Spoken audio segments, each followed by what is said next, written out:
এক ভারতীয়, এক পাকিস্তানি, এক বাংলাদেশীয় 3 বন্ধু মিলে সমুদ্র বেড়াতে গেল।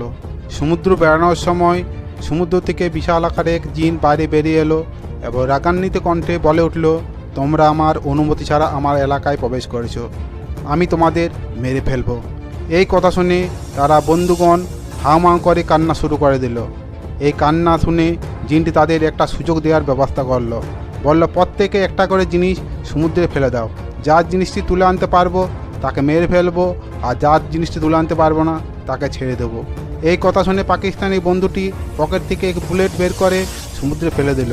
জিনটি তৎক্ষণাৎ সেটা তুলে এনে পাকিস্তানি বন্ধুটিকে মেরে ফেললো। বাংলাদেশি বন্ধুটি পকেট থেকে এক সুই বের করে সমুদ্রে ফেলে দিল। জিনটি তৎক্ষণাৎ সুইটি তুলে এনে বাংলাদেশেও মেরে ফেললো। অবশেষে ভারতীয়টি পকেট থেকে এক স্যালাইনের প্যাকেট বের করে সমুদ্রে ঢেলে দিল। জিনটি সেটা তুলে আনতে না পেরে তাকে